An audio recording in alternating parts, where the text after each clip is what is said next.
Bonjour à tous et bienvenue sur la chaîne Proactive Boss. Aujourd'hui, on va regarder ensemble le marché de la crypto-monnaie qui est essentiellement dans le rouge. On va voir si c'est plutôt une bonne chose ou au contraire si c'est une catastrophe. On va aussi analyser un petit peu le prix du Bitcoin, voir où ça va et on va voir deux articles hyper intéressants concernant le prix de Bitcoin et concernant le prix de l'Ethereum. Si c'est votre première fois sur cette chaîne YouTube, n'hésitez pas à vous abonner. N'hésitez pas à cliquer sur la petite cloche pour avoir la notification à chaque fois qu'il y a une nouvelle vidéo qui sort. Toujours le petit disclaimer, donc ce contenu est purement informatif et divertissant. Je ne suis pas un conseiller financier professionnel. Consultez des professionnels avant de prendre des décisions financières.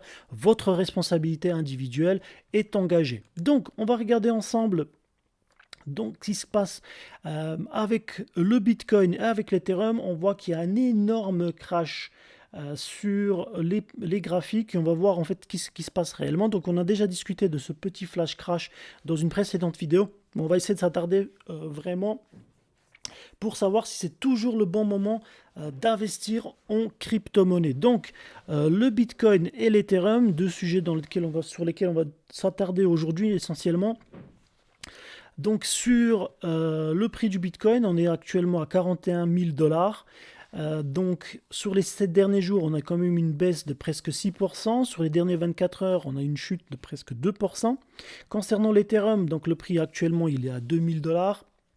2173 plus précisément, avec une baisse de presque 2,5% sur la dernière journée et puis de presque 4,13% sur les derniers 7 jours. Alors qu'est-ce qui se passe réellement? Au final, on va regarder ça un petit peu plus tard, donc restez jusqu'au bout de la vidéo. Pour le reste, en fait, on voit que finalement, il y en a certains qui sont plutôt dans le positif, donc comme AWAX, donc Avalanche, comme Cardano, et comme Polygon, Polygon, pardon, donc Matic de Polygon et Polkadot. Donc ça c'est plutôt positif. Pour les autres, on est plutôt dans le négatif, hein. On reste quand même dans le rouge. Quelques exceptions bien évidemment. Alors, concernant donc le prix du Bitcoin, quand on regarde bien ce qui se passe sur la dernière semaine, on voit que la semaine on a passé dans le rouge. On voit ici que la mèche en fait elle a atteint 39 000 dollars et que finalement en fait le prix il a rebondi. Quand on regarde ça sur du daily, on voit aussi que actuellement on est vraiment sur une baisse de prix finalement et ce flash crash a provoqué de l'incertitude et de la volatilité, donc déjà dans le prix et surtout dans l'incertitude chez les investisseurs. Donc on va voir ce qui va se profiler dans les prochaines heures, prochains jours. Pour l'instant, le RSI, en fait, il a vraiment chuté ici, mais je pense que voilà, on est plutôt en survente et ça se peut que finalement, d'ici quelques temps, on va voir ce croisement et le marché a pu respirer un petit peu pour pouvoir finalement s'attaquer à cette résistance d'hier de 45 000 dollars. Pour l'instant, on n'y est pas encore, on est même très loin, donc on a quand même une chute de presque 4 000 dollars, ce qui a été faite donc depuis on va dire déjà 3, 4, 5 jours. Et donc la question c'est de savoir finalement, qu'est-ce qui va se passer? Alors pour cela, on va voir deux articles. Alors, mon conseil actuel, donc même si je ne suis pas un conseiller professionnel, mon conseil actuel, c'est de justement d'acheter, parce que quand on regarde ici sur le daily, on reste vraiment sur, voilà, on va plutôt chercher à dessiner ici une tendance neutre. Donc c'est vrai que ça peut partir dans les deux sens. Au pire des cas, le prix il pourra déjà atteindre la première zone qui est de 38 000 dollars. À ce moment-là, je pense qu'il y aura forcément beaucoup d'investisseurs qui vont se lancer sur le marché et qui vont qui vont se lancer sur le marché et qui vont investir sur le Bitcoin. Pour l'instant, si vous devez faire quelque chose, c'est peut-être acheter tout simplement, pas pour trader, mais plutôt pour investir. Si c'est pour trader, personnellement, j'attendrai un petit peu, même si pour l'instant, on voit que c'est très incertain, on ne sait pas dans quel sens on va. On peut aller très bien vers le bas, comme on peut aller vers le haut. Ça va tout simplement dépendre un petit peu de ce qui va se passer dans les prochaines heures, prochains jours. Alors, le premier article sur lequel on va s'attarder, donc ça va être le Bitcoin toujours aussi volatile, décroche subitement dans la nuit. Sans actualité particulière, le Bitcoin a sensiblement décroché au cœur de la nuit de dimanche à lundi, une baisse probablement liée à des prises de bénéfices après la récente hausse et avant une semaine chargée en réunion de banque centrale. Donc peu importe le sens de la tendance, les mouvements sur le Bitcoin et le plus largement sur l'ensemble du marché des crypto-monnaies conservent leur caractère spectaculaire. Les observateurs ont beau le savoir, le marché ne manque pas de lui rappeler régulièrement et cela surprend toujours. Cette nuit encore, la reine des crypto-monnaies a brusquement cédé plus de 5% pour s'échanger brièvement à 41 300 dollars contre près de 44 000 dollars quelques heures plus tôt. Au-delà du Bitcoin, cette baisse a touché l'ensemble des crypto-monnaies. La deuxième plus grande du marché en matière de valorisation, l'Ether, ETF, voit son c'est ETH et pas ETF, voit son cours reculer de 4% à 2240 dollars et ce, sans actualité particulière. Rappelons toutefois que le Bitcoin bondit toujours de plus de 250% depuis le 1er janvier, une flambée en partie alimentée par des spéculations autour du lancement attendu d'un ETF spot par BlackRock et qui en fait d'ailleurs l'un des actifs les plus performants de 2023. Le cours reste toutefois assez nettement au-deçà de son record atteint en novembre 2021 à près de 70 000 dollars. Donc quand on regarde ça, ben voilà, je pense, c'est tout simple, hein, le flash crash qui a été provoqué donc de ce lundi à dimanche, de ce dimanche à lundi, ça a été tout simplement le fait que la plupart des personnes ont décidé de se retirer un petit peu du marché, de encaisser leurs gains, parce que voilà, on allait sur une résistance. On attendait aussi un petit peu ce qui va se passer avec la Fed, parce que là, normalement, le 16, il y a une réunion pour la Fed, pour savoir en fait qu'est-ce qui va se passer avec les taux d'intérêt pour l'économie américaine.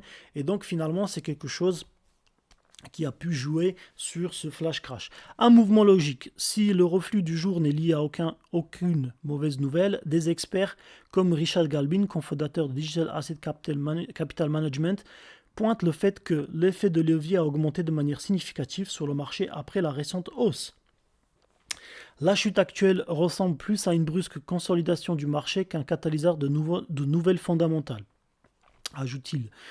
Dit autrement, la légère euphorie régnant ces dernières sur le marché a poussé de nombreux investisseurs à prendre des positions à la hausse sur le Bitcoin, souvent via des effets à option de levier, incitant d'autres investisseurs plus prudents à des prises de bénéfices en amont d'une semaine de réunion de banque centrale. Un mouvement logique, selon Tony Sycamore, analyse du marché chez EJ Australia PTI, qui s'attend à ce que les prochaines baisses vers la fourchette de 37 à 40 000 dollars soient bien soutenues par les acheteurs en baisse. À noter, les données de CoinGlass montrent que 312 millions de dollars de positions longs à la hausse ont été liquidés peu après 7 heures de Paris, un record depuis mi-septembre. Après son creux intrajournalier touché vers 3 heures du matin, le cours du Bitcoin a effacé une partie de ses pertes et s'affiche vers 11 heures autour de 42 300 dollars. Donc ça a été, cet article-là, il date donc du 11 décembre. Aujourd'hui, on est le 13. Et on a vu sur le graphique ce flash crash ici, donc le 11 décembre, on le voit, il est immense. Hop, et puis après ici, là on est vraiment dans une incertitude. On n'est ni sur une tendance haussière, ni sur une tendance baissière. Les chandelles, on a une rouge, une verte, mais quand on regarde bien, les mèches, en fait, elles n'arrivent pas à monter, donc on ne voit pas vraiment un énorme écart ici, donc il n'y aura pas forcément un pic, et là, ça va être plutôt, à mon sens, peut-être sur encore une petite baisse, une correction d'ici juste encore la fin de la semaine, et puis après, on pourrait reprendre et aller chercher éventuellement la résistance en fonction de ce qui va être dit, donc pour la Fed et pour les ETF qu'on attendra finalement, je pense, d'ici 1er janvier 2024.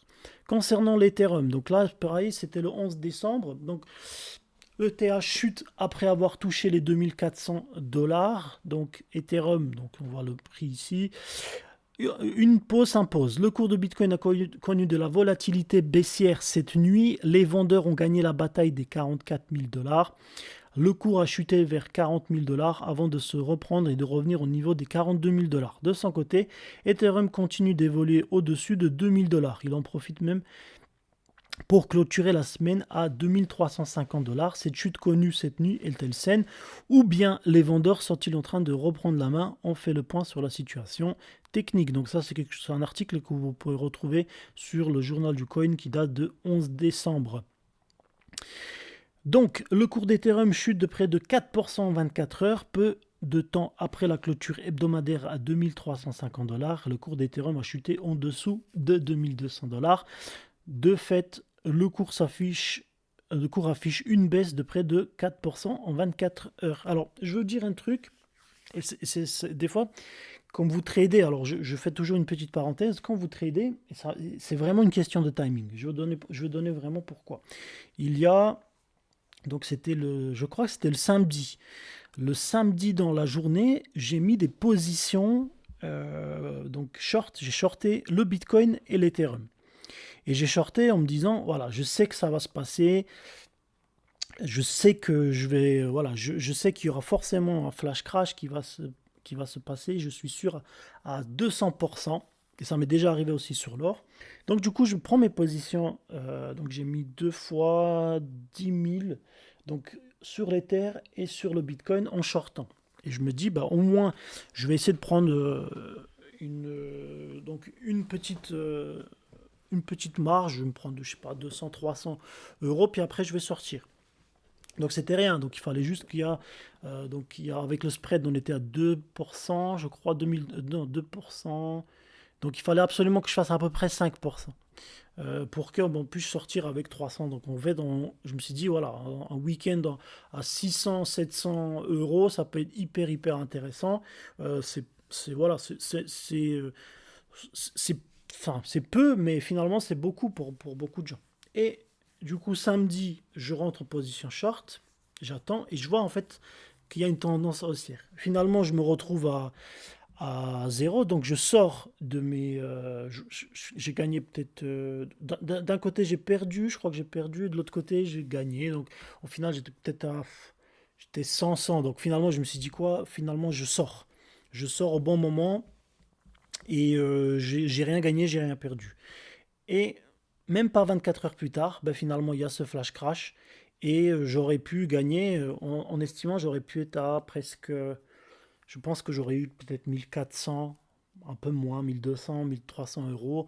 Donc sur un investissement de 20 000, qui est plutôt... Enfin, on était vraiment plus sur voilà, presque ouais, 6-7% sur un week-end, qui me paraissait vraiment hyper intéressant. Au final, je suis sorti à zéro. Mais voilà, le trading, c'est toujours une question comment dire, de timing. Donc parfois vous avez, et ça m'est déjà arrivé même sur l'or, hein, il y avait des journées où voilà, c'était à l'époque en 2021, je suis rentré avec un effet de levier en plus sur de l'or en shortant. D'habitude je fais jamais ce genre de risque, mais là je savais que c'était que je pariais en fait dans le bon sens. Et puis en fait je l'ai fait 2 jours plus tôt et je me suis fait sortir. Et 2 jours plus tard, finalement, si j'avais shorté à ce moment-là, eh ben en fait, j'aurais gagné, je crois qu'on était à presque 14 000 $ pour un 20 000 $ d'investi sur un effet de levier. Je crois que j'étais à 5, 6, quelque chose comme ça. Je crois que j'étais non, pardon, j'étais x10. Et j'étais vraiment déçu. Mais ça montre aussi que voilà, c'est vraiment l'investissement pour moi maintenant qui est plus important que le trading. Je peux de temps en temps scalper pour avoir justement cette sensation de l'adrénaline, mais le trading, surtout sur du short, il faut faire vraiment très attention. Donc fermons la parenthèse. Donc là, on va voir sur le graphique un petit peu ce qui se passe finalement sur ETH USD. Donc on est vraiment sur quelque chose de voilà de plutôt négatif entre le TH et le BTC sur le 6 mois, puis après sur l'USD, ben on est quand même 30% sur les derniers 6 mois, 42% sur les 3 derniers mois, donc c'est plutôt pas mal. Donc malgré cette baisse, le cours et l'équilibre d'une semaine et affiche une hausse de 10% à mois. La paire ETH-BTC chute de 1% en 24 heures et de 2% en une semaine. Le cours d'Ethereum bloque au niveau de la résistance à 2400$. Malgré cette volatilité baissière connue cette nuit, le TH reste relativement solide.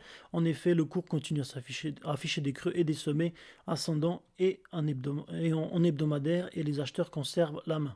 Ouais, c'est plutôt, comme je dis, c'est toujours, voilà, on le voit ici en fait, ce support ici, on le voit qu'il est vraiment, il y a vraiment cette tendance haussière. Les pics toujours plus haut, les creux, bah, en fait toujours plus bas. Bon, ça fait pour celui-ci, mais quand on regarde bien, voilà, on est plutôt, on était ici, ensuite un peu plus haut, ensuite un peu plus haut, ensuite voilà. Donc il y a finalement l'analyse technique, elle le montre, et puis on regarde aussi les moyennes mobiles, qu'on s'attarde, et puis les RSI surtout. Même si, bon, là, sur le Bitcoin, vous l'avez vu, sur les RSI, on était plutôt en vente. Et donc, du coup, bah, on va voir ce qui va se passer, comme je dis, dans les prochains moments, dans les prochains jours. Récemment, le cours a bloqué au niveau de 2400$, puis il a clôturé la semaine à 2350$. Le cours pourrait réagir au niveau du support de 2100$ et revenir au niveau de la résistance à 2400$. En revanche, une perte de support à 2100$ pourrait ramener le cours au niveau prochain support situé à 1930$. Le RSI affiche une dynamique haussière en hebdomadaire. Les acheteurs ont la main sur le momentum dans l'unité du temps. Les acheteurs doivent défendre le dernier creux à 2200$ en 4 heures. Pour le moment, la dynamique est haussière sur l'Ethereum. En effet, le cours a connu de la volatilité baissière, mais a réussi à conserver le dernier creux marqué à 2200$, 2220$. Si les acheteurs continuent de défendre ce minimum, un retour sur la résistance à 2300$ est possible. En revanche, une cassure des 2200$ pourrait envoyer le cours au niveau du prochain support situé à 2100$. Le RSI est baissier, les vendeurs ont le bénéfice du momentum à court terme, bien évidemment.